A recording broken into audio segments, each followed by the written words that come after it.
Bom, gente, então vamos começar agora a, a nossa transmissão pela sessão 1.3 do livro do Alva de vocês.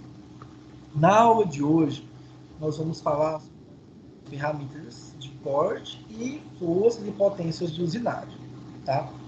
Quando a gente fala sobre materiais de ferramentas de corte, eu estou falando diretamente da pastilha de usinagem, da pastilha que é usada para retirar material de algum outro material inicial, tá bom?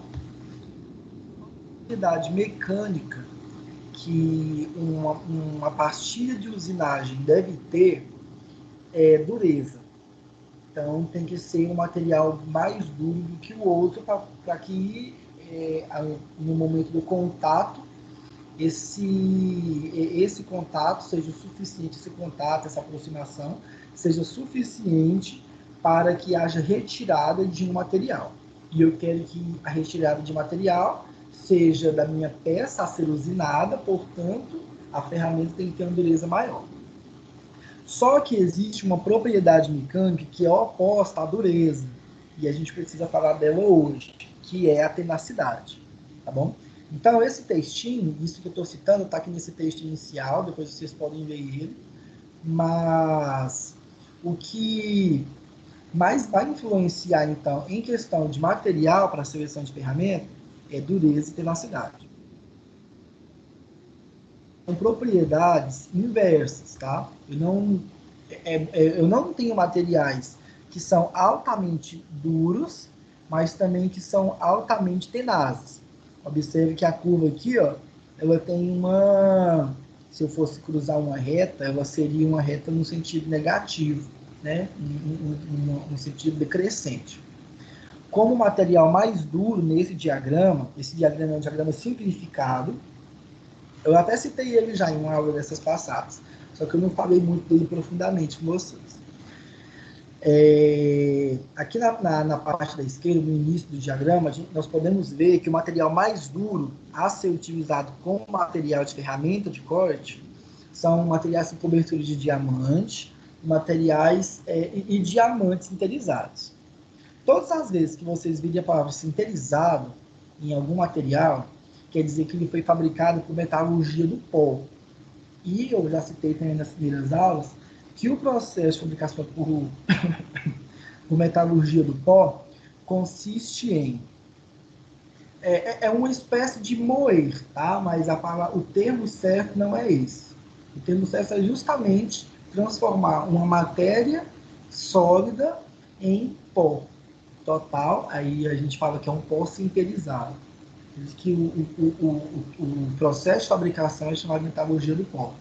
E aí esse pó é colocado numa matriz, onde tem um molde, ele vai ser aquecido até o seu ponto de fusão, e ele vai solidificar dentro dessa matriz, e já vai ter a geometria desejada por causa desse molde.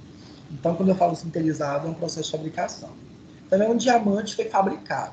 Não é o mesmo diamante que tem o seu valor de mercado dado por um processo natural, igual um diamante, que você vai numa mina, cava.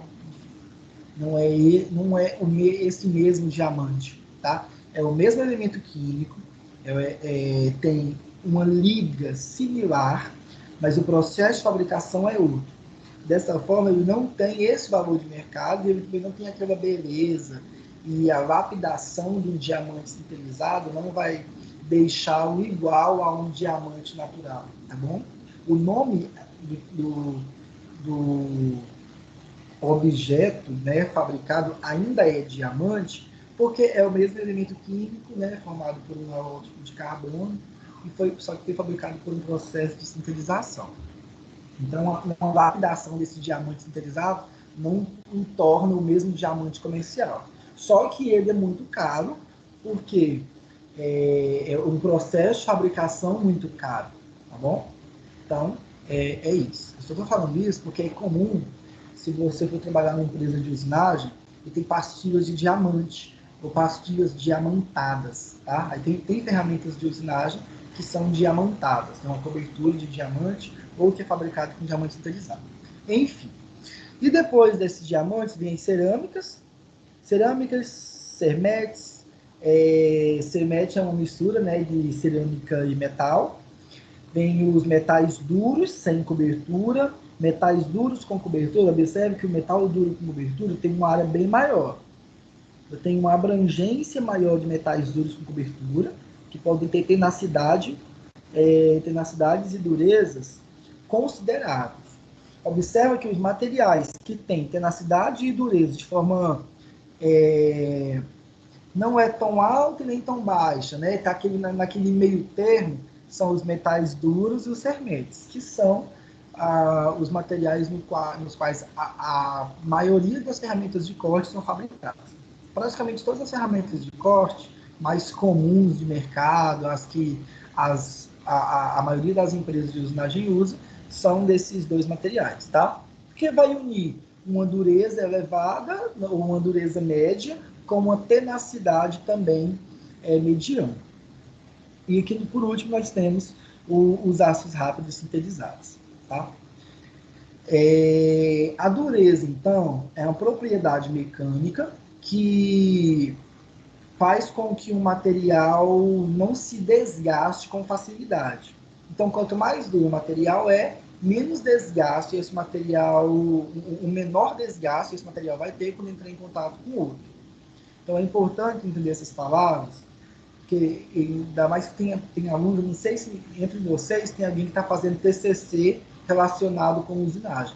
Só que o que eu vejo muitos alunos colocando são as propriedades com os parâmetros ou com as relações de forma errada. A dureza, ela é relacionada com o processo de fabricação de algum material. O material ele pode ser mais duro, dependendo do seu processo de fabricação. Ele pode ser mais duro, dependendo da sua composição química. Então, por exemplo, falando de aço. O aço 1020 tem 20% de carbono. O aço 1045, ou 20% não, 0,2% de carbono. O aço 1045 tem 0,45% de carbono. Um aço cromo-níquel 4340 tem 0,4% de carbono, mas também tem outros elementos de liga, né? Além de ser só ferro e carbono. Tem cromo, né? Vai ter cromo-níquel, que eu já falei que é de cromo-níquel, e pode ter alguns outros metais. Beleza. Ainda falando sobre dureza. Eu vou colocar aqui no Google. É bom que a gente faça essa pesquisa e vocês verem um desenho. Dureza. Isso não é da disciplina de vocês, especificadamente, mas quem não sabe isso vai entender agora. Como que o material fica duro ou não, tá? É importante entender isso anatomicamente. Ó, observem essa figura aqui. Imagina que eu tenho o ferro gusa, o ferro doce, aquele ferro que você acabou de fundir, retirou todas as impurezas e ele está praticamente limpo. Logicamente, para deixar o ferro sem nenhuma impureza é muito complexo, mas vamos supor uma hipótese ideal de que ele está limpo. Então eu tenho aqui, ó, uma rede cristalina. Imaginem que os grãos amarelos, laranjado, né, seja ferro. E aí, observe o tamanho dos grãos de ferro. É um tamanho considerável. O que torna um grão considerável, tamanho grande? Se tiver grandes vazios entre eles. Ó. Observe que tem esses vazios. Quanto mais vazios tiver quando uma rede cristalina for montada, quer dizer que o grão é grande. Porque se os grãos fossem pequenininhos, esses vazios vão ficar pequenos. Tá? Seria algo nesse sentido. E pequeno o quanto? O quão pequeno tem que ser? Pequeno o suficiente para caber mais um material lá dentro, como esse aqui. Ó. Então, quando eu tenho um elemento de liga que, se eu misturar com um elemento que já existe inicialmente, e ele se unir a ele, e ele couber em uma das lacunas da rede cristalina, quer dizer que é uma impureza intersticial. Então, eu falo que é uma impureza intersticial porque ela é pequena o suficiente para caber aqui nesses interstícios. O nome desse vazio aqui é interstício. Aí, vamos mais profundamente aí. Vamos lá para a tabela periódica. Eu tenho uma tabela boa, deixa eu ver se eu vou achar ela aqui. Acho que é essa aqui. Vamos falar de metais, né? O nosso estudo é relacionado a metais. Eu não vou focar em outros elementos hoje, não. Observe aqui onde está o ferro, na tabela periódica. Ó. Ah, eu não queria clicar nele. Essa tabela não está muito boa. Vou deixar só na tabela mesmo. Não vou clicar no elemento, não. A tabela periódica, pessoal, ela tem uma ordem que relaciona o número de prótons e o número de elétrons. Para um átomo estar em equilíbrio, ele tem o mesmo número de prótons e o mesmo número de elétrons, certo? Quanto mais prótons tem um átomo, maior ele é. Então, na tabela periódica, o ferro está aqui, ó, na posição 26. Quer dizer que ele tem 26 prótons e 26 elétrons rodando ao seu redor. Agora imagine uma rede cristalina formada por vários átomos de ferro. Então, vamos supor em escala de tamanho que ele é um tamanho 26, uma escala 26, tá? E aí tem essas lacunas entre eles. Aí eu vou pegar um outro elemento, mas como que eu seleciono esse outro elemento? Eu tenho que fazer um estudo químico, tá? Tudo é estudo químico aqui nesse caso. Um outro elemento que vá ter algum tipo de ligação com o ferro. Ou uma ligação covalente, ou uma ligação iônica, enfim. Aí tem que aprofundar mais de química para entender que elementos se ligariam ao ferro. O carbono é um desses elementos. Não é por acaso que adiciona carbono ao ferro para transformar em algum liga, tá? Não foi um acidente de percurso. É um estudo químico que percebe a facilidade de ligação atômica entre esses dois elementos, tá bom? Então, observa que o carbono, ele nem é um elemento que está aqui nos metais. Ó. Aqui, o verde são os metais. O carbono, originalmente, ele nem está na mesma família dos metais.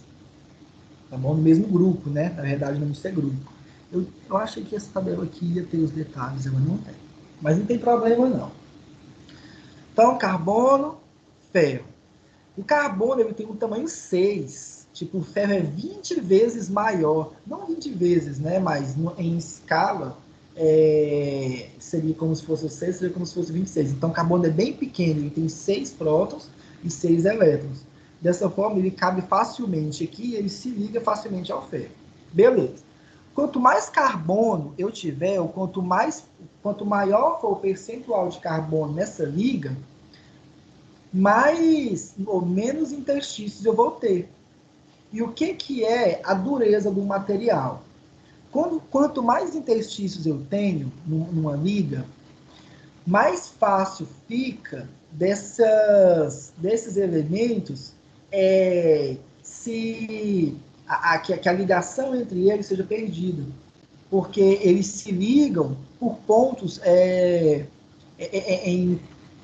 uma quantidade menor de pontos do que eles se ligariam quando eu tenho átomos nos seus interstícios, tá?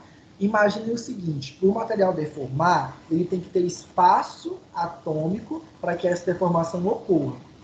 Se não tiver espaço atômico, o material vai suportar mais ainda esse impacto. Então, ó, observa o seguinte, imagine, eu vou colocar esse outro exemplo aqui. Imaginem uma liga como essa, ó. O vermelho é o ferro, o azul é o carbono. Tá cheio de carbono. Tá quase tudo preenchido, não tem mais espaço. Então, um material que tem as suas lacunas praticamente preenchidas é um material que se torna mais duro, tá bom? Ah, professor, mas você está falando só de ferro e carbono, e os outros materiais? Aí existem outras ligações que podem ser feitas.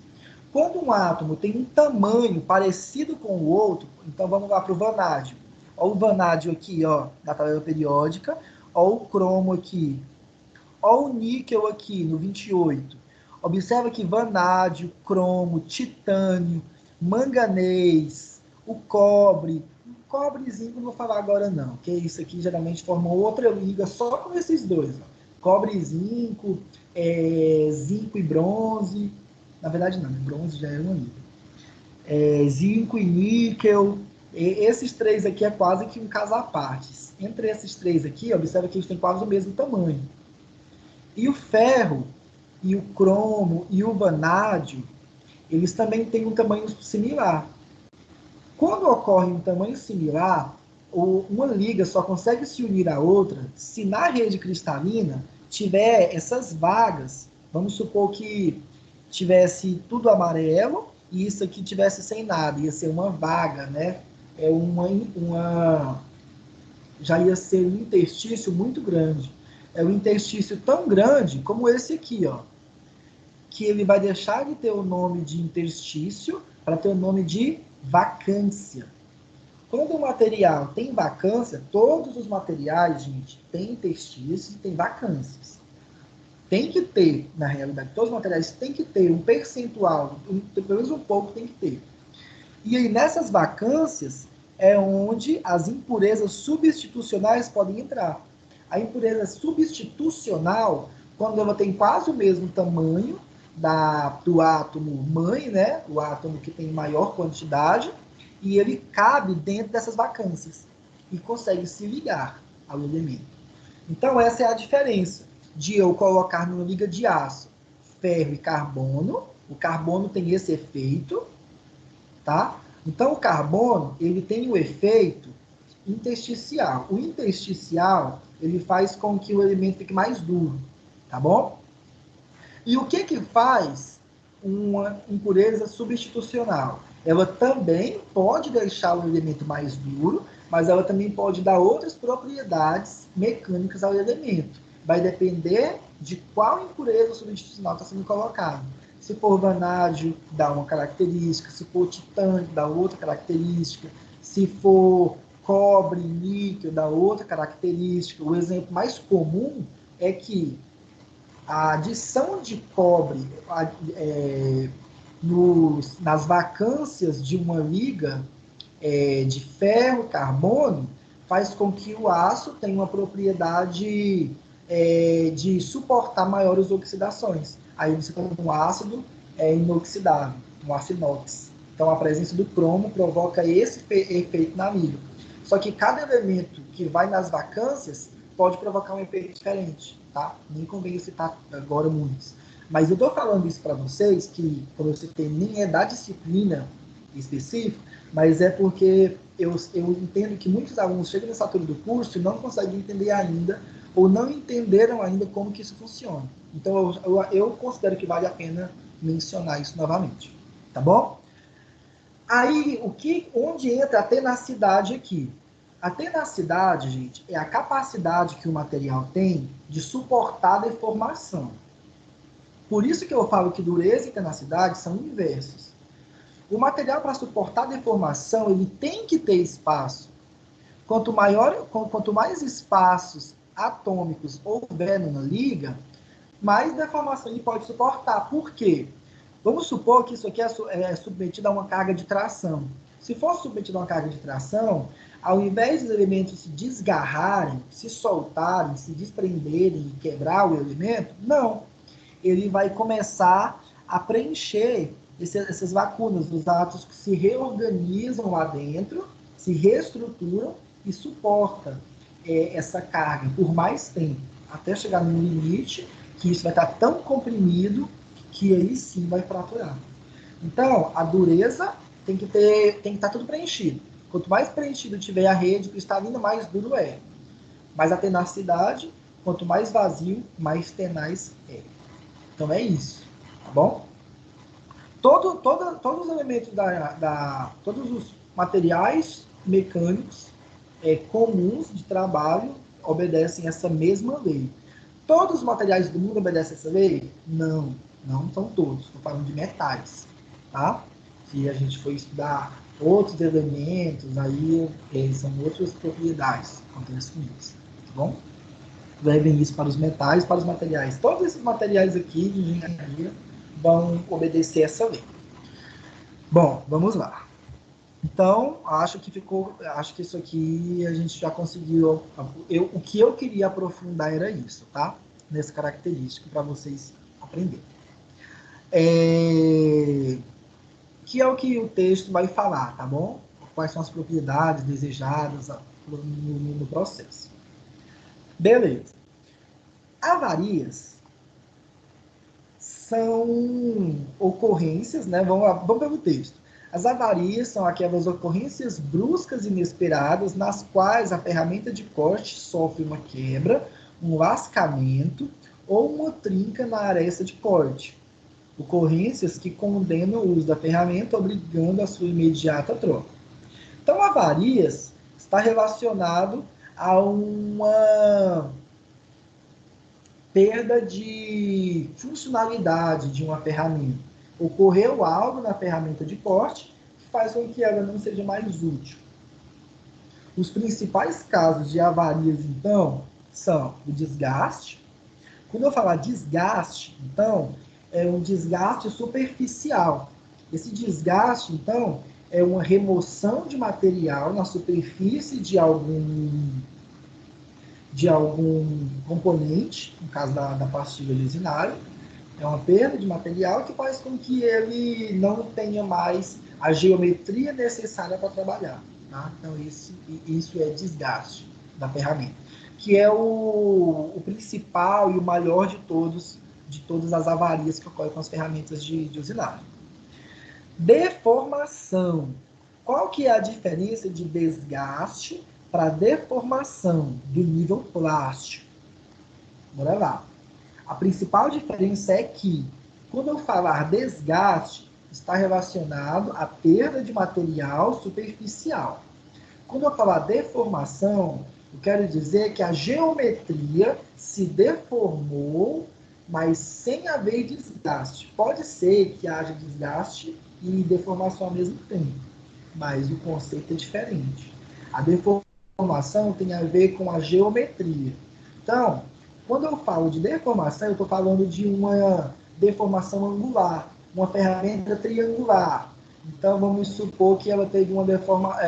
Vamos lá, vou colocar uma pastilha aqui comum para vocês. Ó. Pastilha de usinagem. Deixa eu ver se vai ter foto desenho dela. Tem. Aqui, ó. Vamos ver um desenho bom. Qualquer um aqui tá bom. Pode ser esse aqui. Então, ó, essas pastilhas triangulares são as pastilhas que têm MG16. A forma como a nomenclatura se diz, o que é o T, o que é o N, o G, o que é o 16, tudo isso aí vocês vão encontrar em catálogos de fabricantes. Mas é um nome universal. Todos os catálogos vão chamar PMMG16. Só que cada fabricante vai ter ela uma qualidade maior ou menor, vai depender, tá? É questão de qualidade de fabricação. Imagine que essa pastilha aqui, ó, é colocada numa ferramenta como essa. Então, isso aqui é a ferramenta e a pastilha vai aqui, ó, presa e vai parafusada aqui sob pressão. Esse ganchinho aqui, ó, vai fazer pressão na pastilha. E esse parafuso vai nesse centro aqui dela. E a ponta dela é a aresta de corte, tá? Então, o que comumente ocorre é desgaste na aresta de corte. Outras pastilhas de usinagem, com outras geometrias, podem ter um desgaste de deformação, que é, ao invés de ficar um triângulo equilátero como esse aqui, eu posso ter uma deformação angular em alguma das arestas e faz com que ela tenha um tombamento ou uma inclinação, tá bom? Na sua geometria, ao invés de ficar um triângulo equilátero, fica um triângulo assim meio que isósceles, um triângulo sem estar com as medidas idênticas, tá? Então isso é deformação. Essa é a diferença de desgaste para deformação. E por último, nós temos... Calma aí, tem mais um, viu, gente? é por temperatura. Vamos lá, eu acho que eu pulei.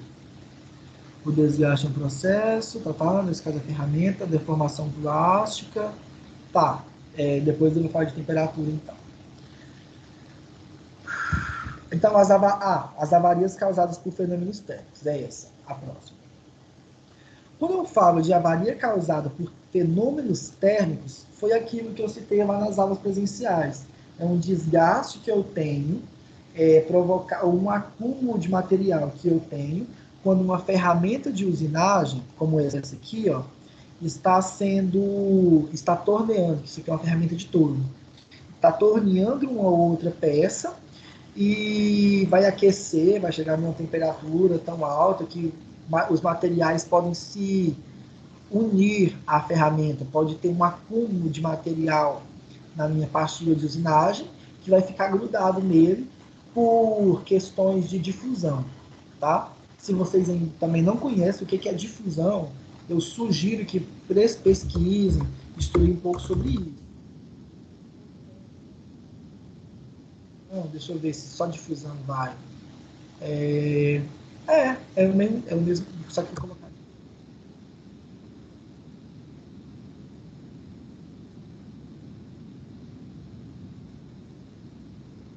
É uma pesquisa interessante de vocês fazerem para entender o que é difusão atômica. Mas basicamente é uma ligação, ó, vou colocar esse exemplo aqui. É uma ligação que diferentes elementos químicos podem ter quando são submetidos a uma alta temperatura. Vamos supor que isso aqui é um elemento verde, é um elemento químico. O vermelho é outro elemento químico. Aí, quando os dois se juntam, estão em contato um com o outro, a alta temperatura, eu vou ter uma difusão de calor de tal forma que um elemento de um material passa para outro material. E aí, quando isso ocorre, eu vou ter excesso de material de um componente no outro. E esse tipo de troca de material é indesejado no processo de torneamento. Difusão é desejável no processo de soldagem. A soldagem ocorre por difusão atômica. Tá?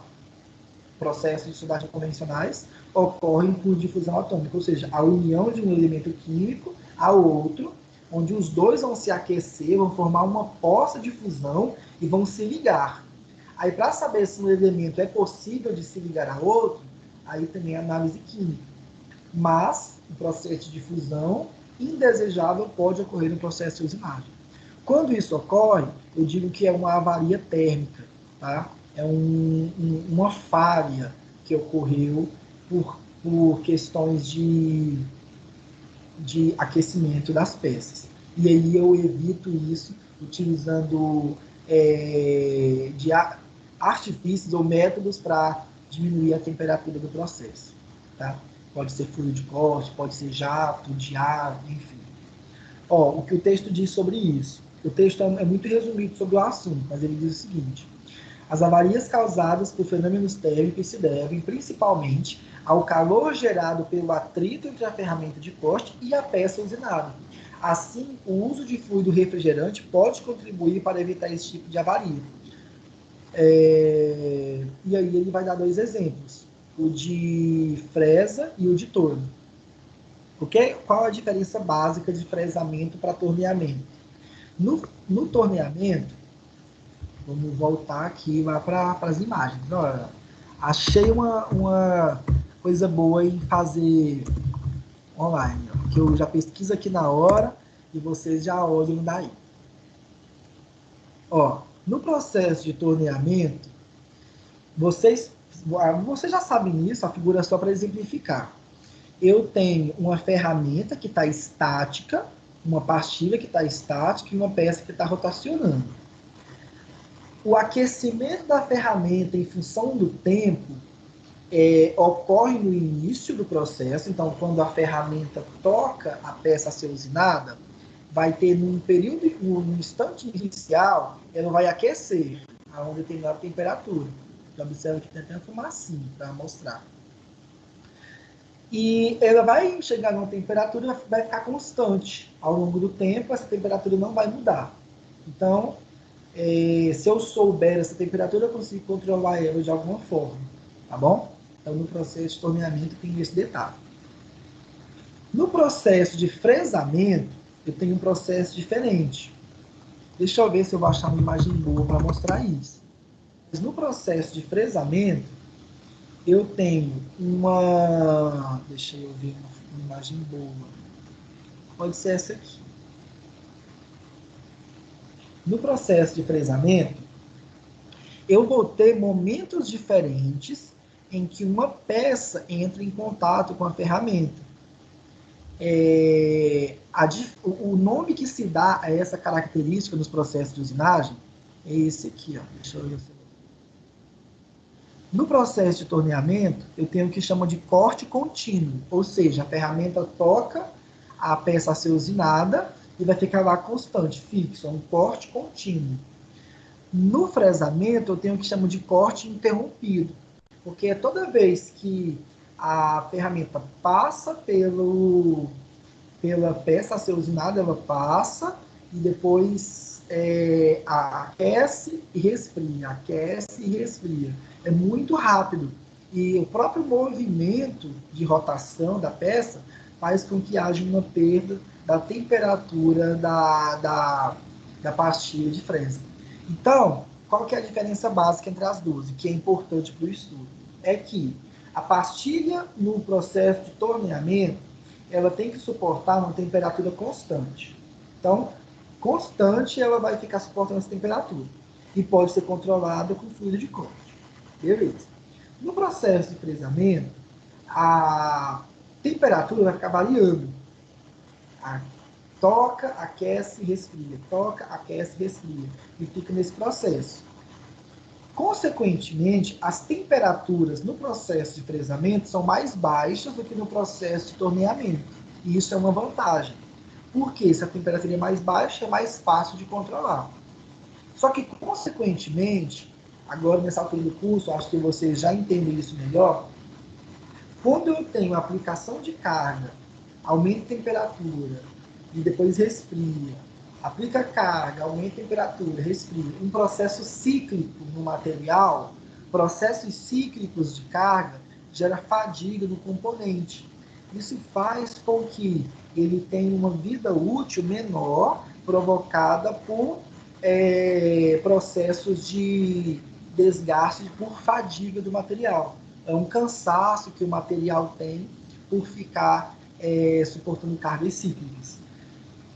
Para o entendimento de fadiga e o estudo de fadiga é em outra disciplina, tá? Esse semestre eu estou dando essa disciplina para o 10º período.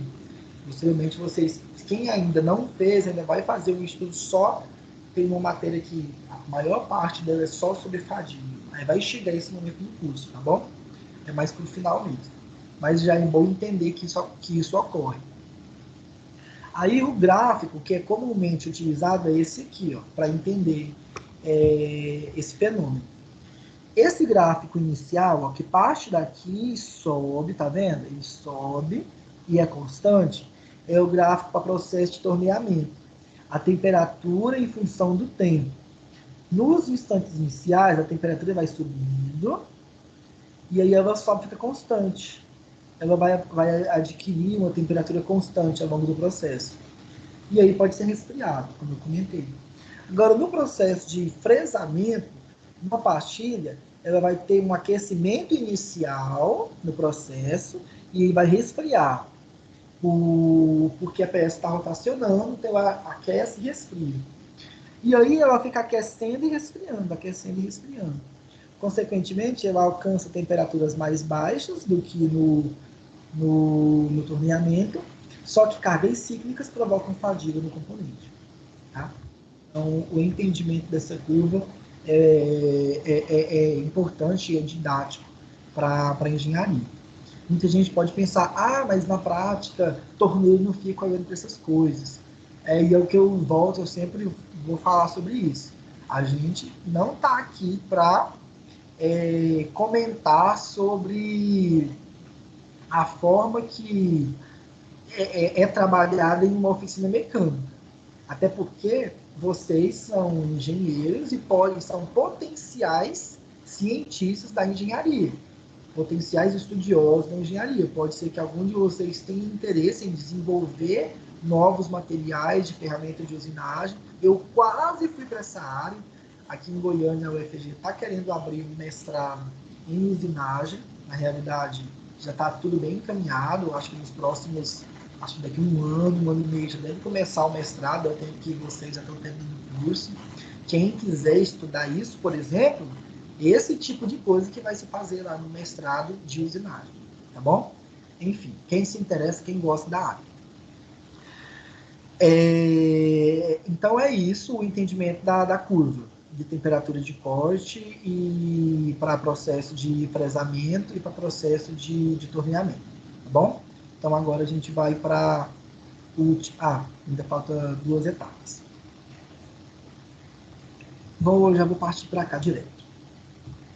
É importante entender quais são as principais outras, né, tipos de avarias que podem surgir durante um processo de usinagem.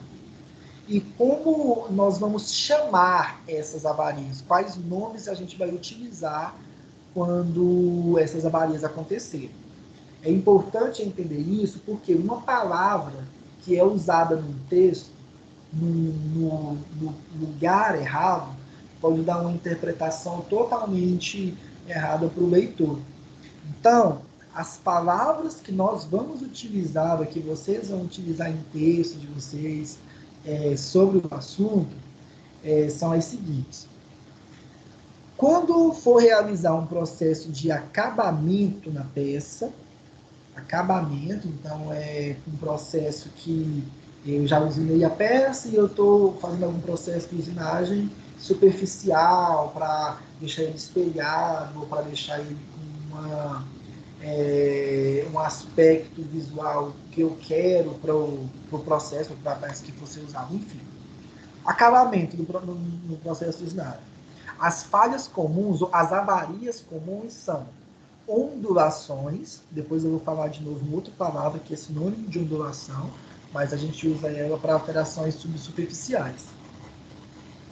Ondulações, falhas a gente é trinca. Gerou uma trinca, a gente fala que é uma falha. E rugosidade, tá? Então, num processo de acabamento, nós podemos ter ondulações, falhas ou rugosidade não desejada no processo. Agora, alterações subsuperficiais, então, são o que pode estar abaixo da superfície. Geralmente, é provocado por aplicação de alguma carga externa ou por algum fator de fabricação. Por isso que falam fatores mecânicos que alteram subsuperficialmente uma peça, ou fatores metalúrgicos que afetam subsuperficialmente uma peça. Então, afeta internamente uma peça.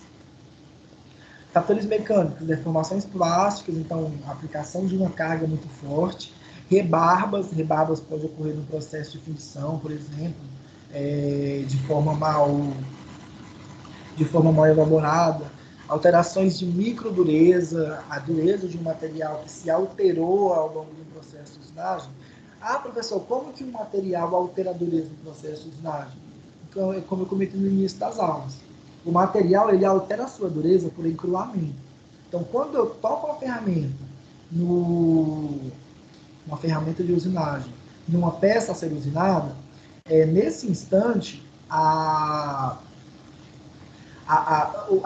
peça está sendo submetida a um desgaste superficial e a uma deformação plástica superficial, controlada.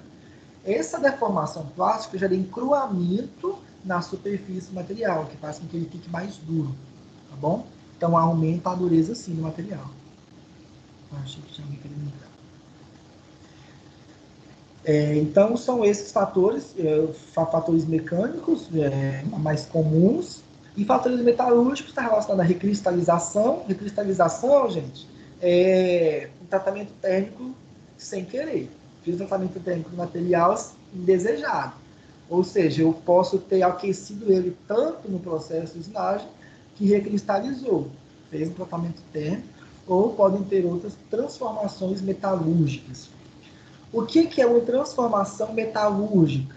É uma mudança nos grãos do material. Então, ó, vou colocar aqui, é a minha última pesquisa antes da última parte, tá, gente?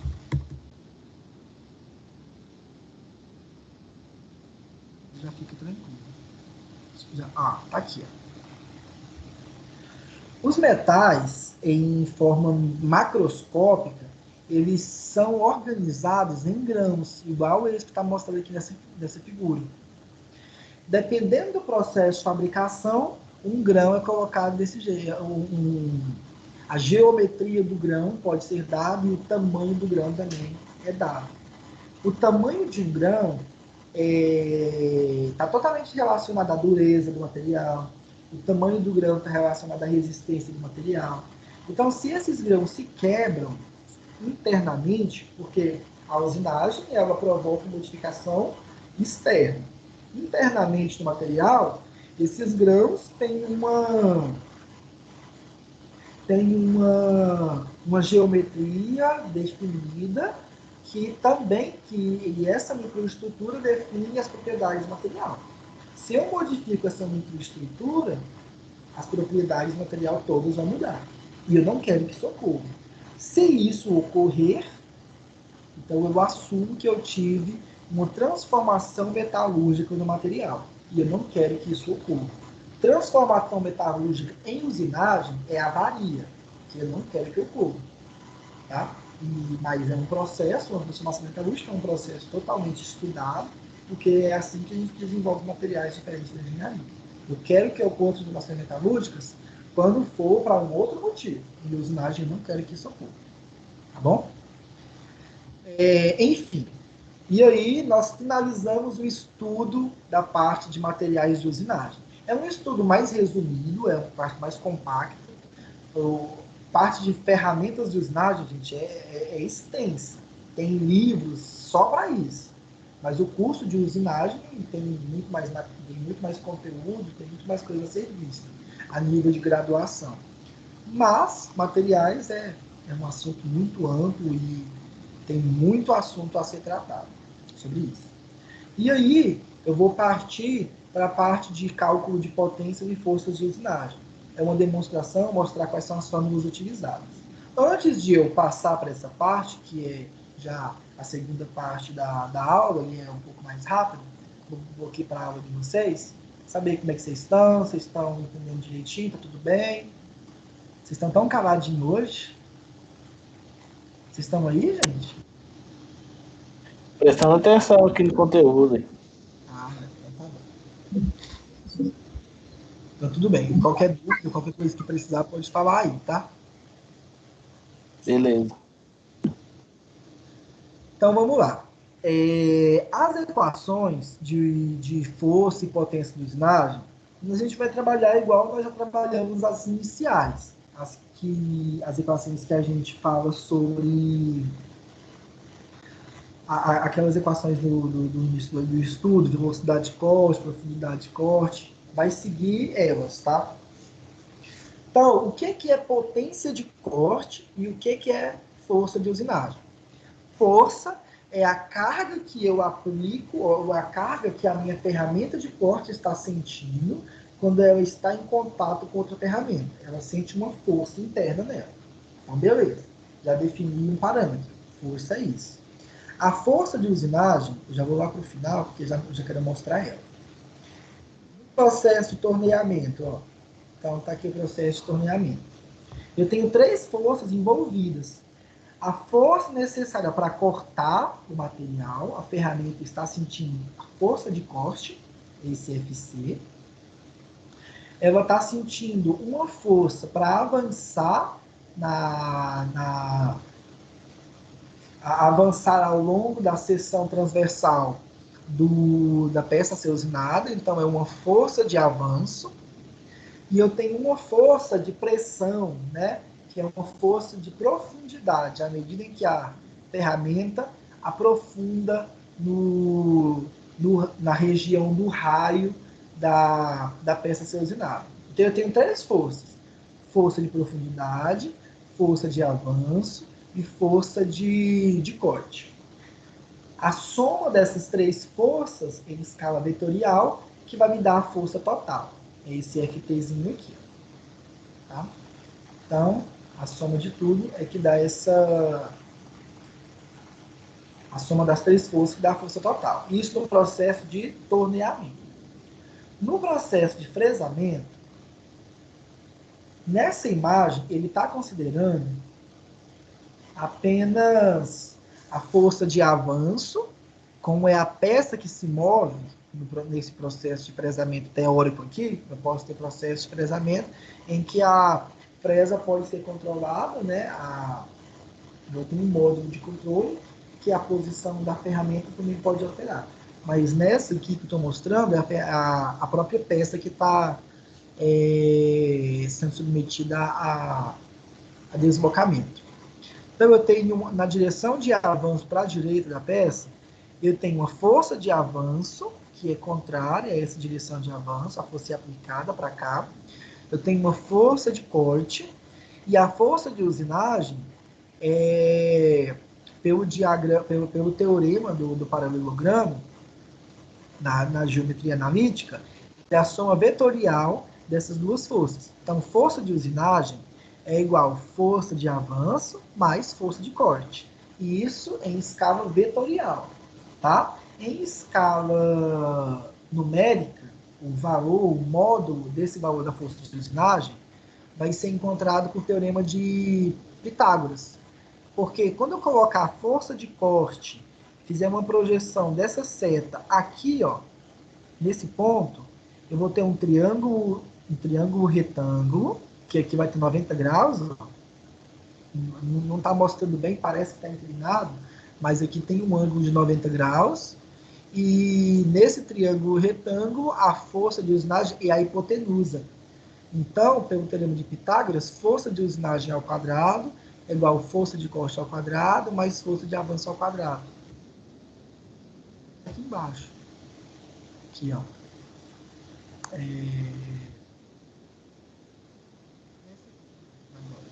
A força de usinagem.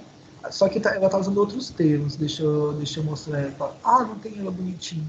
Ainda bem que... se não tem, ainda bem que eu estou falando para vocês. Não tem ela aqui.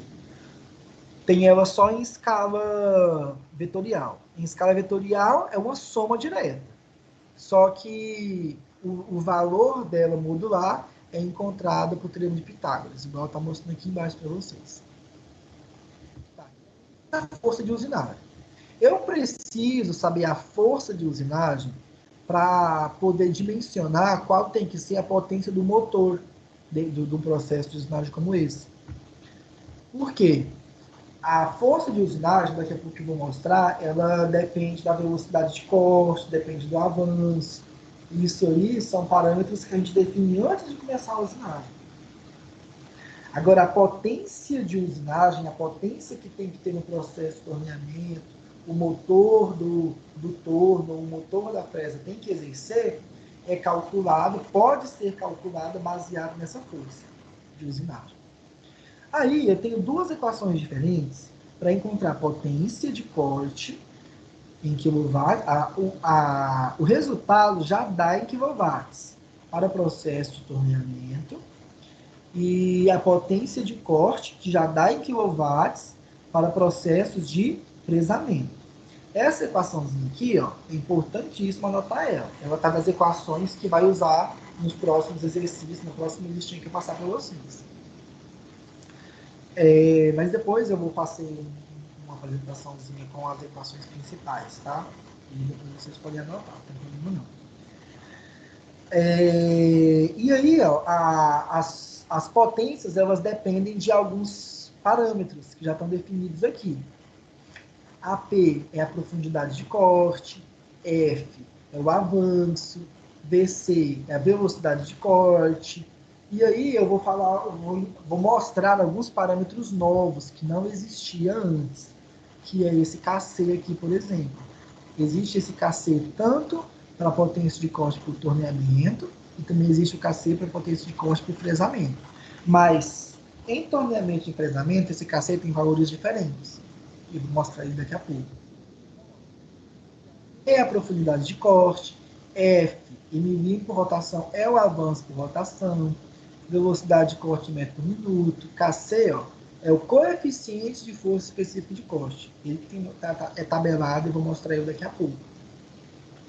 Eu tenho o coeficiente de eficiência da máquina e eu tenho esse AEzinho aqui, ó, que é a largura de corte.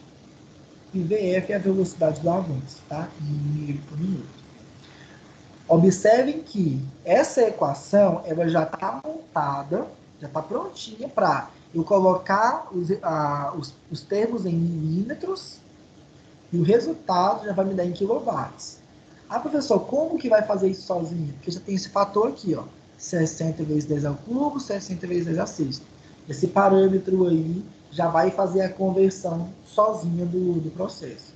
Eu vou colocar os valores em milímetro e vai me dar em quilowatts. Tá? E aí, o KC, que é essa constante, ela tem uma forma de ser encontrada tanto para torneamento como para fresamento. Coeficiente de força específica de corte para torneamento. Essa tabela é só para torneamento. Esse valor é em megapascal. Ela depende da velocidade de avanço em milímetro por rotação. Então, ó, vamos supor que eu quero usinar uma peça de aço baixo carbono, por exemplo, um aço 1020, por exemplo, tá? É bom que isso aqui, ó, fica bom até para imaginarem como os materiais se comportam. Aço baixo carbono, é um aço 1020, 1045. Resistência à tração, 620, resistência baixa. Sim, relativamente, né? Tem materiais com resistência muito mais baixa. Daí, se eu quiser usinar essa peça com algum desses avanços aqui, ó, com 0,1 de avanço, 0,12, 0,3, quanto maior o avanço, mais rápido o processo. E aí, para cada avanço desses, eu tenho um valor de KC. O valor dessa constante que vai ser usada na equação da potência da máquina. Tá? Aí depois eu vou mostrar ela. Observe o seguinte, ó, a resistência à tração, ela aumenta à medida que a dureza do material aumenta.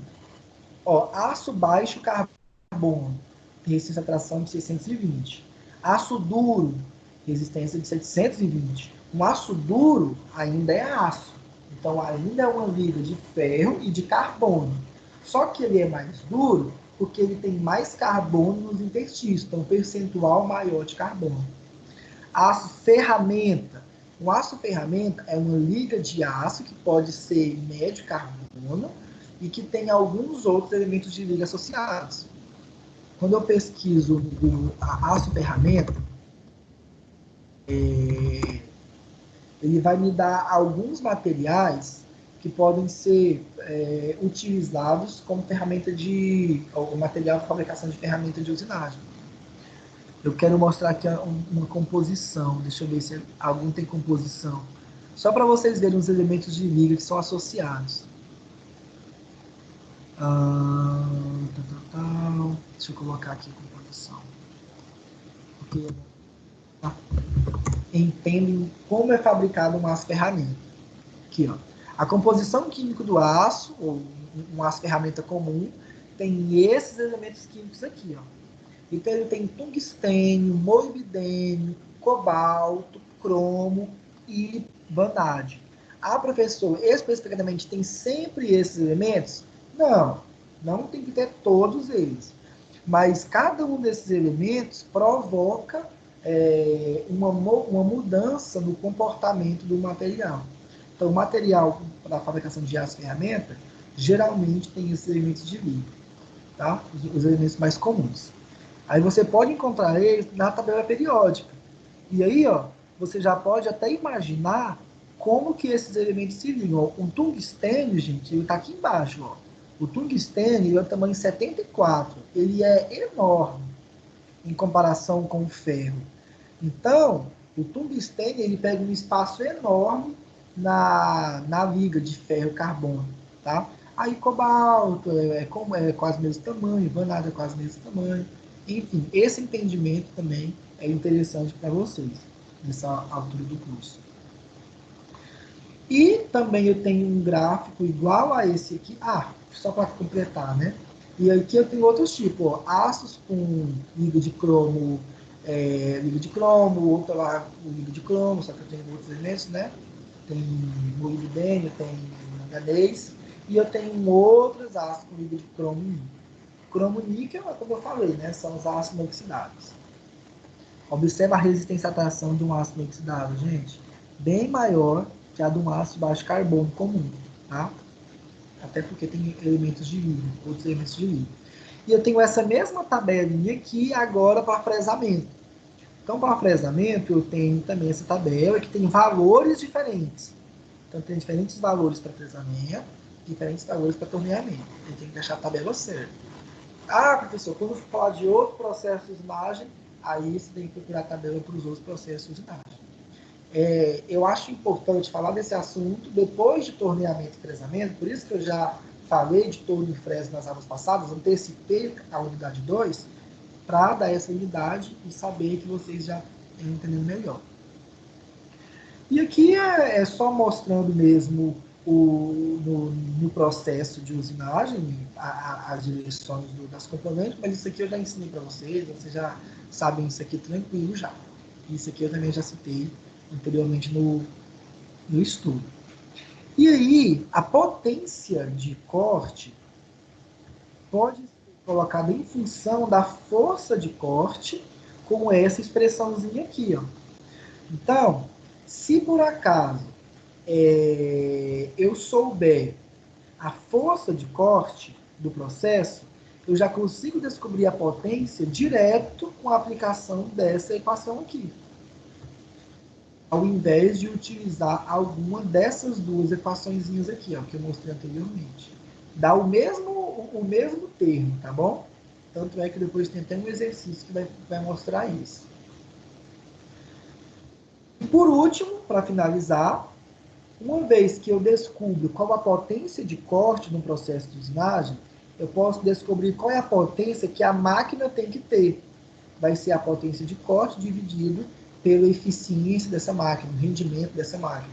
Considerando que toda máquina, no caso do processo, por causa de atrito, por causa de aumento de temperatura, pode ter perda de rendimento no processo, tá?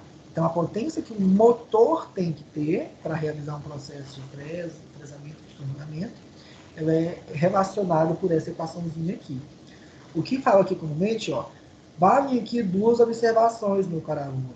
O rendimento das máquinas ferramentas varia entre 60% e 80% para as máquinas convencionais, podendo chegar a 95% para os CNCs, para os controlados por computador, tá?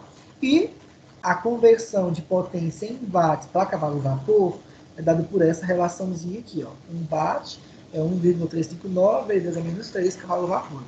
Essa informação o exercício dá porque nós compramos motor em cavalo-vapor. Geralmente a gente compra motor em cavalo-vapor, né? 15 cavalo-vapor, 17 cavalo-vapor são motores comuns de ser comprado para máquinas de usinagem.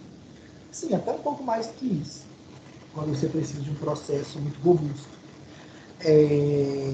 Motores de máquina de usinagem geralmente são comprados em unidade de cavalo-vapor, unidade medida. Só que como os resultados dão em watts, aí tem essa conversãozinha aqui que pode fazer para você encontrar qual é o motor adequado para o processo, para a máquina que você estiver querendo montar. Essa é a diferença de fazer um curso superior e do curso técnico. O curso técnico aprende a usar.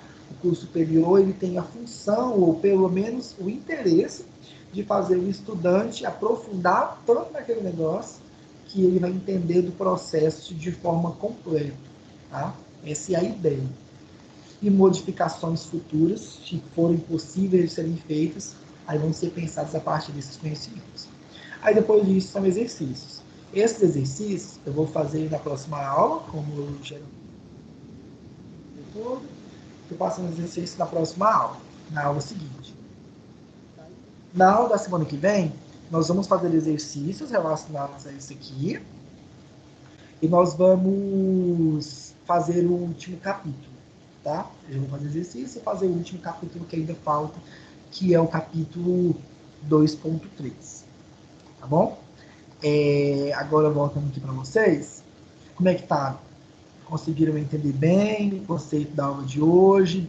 Deu tudo certo? Quero ouvir agora aí de vocês. Alguma dúvida? Beleza, foi tranquila a aula. Tranquilo? Vocês não dormiram não, né?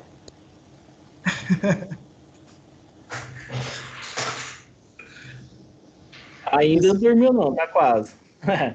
Ah, tá. Pessoal, eu vou parar aqui a gravação e eu vou fazer uma pergunta para vocês aqui rápido. Então eu vou encerrar a gravação, que semana que vem a gente vai continuar nesse conteúdo.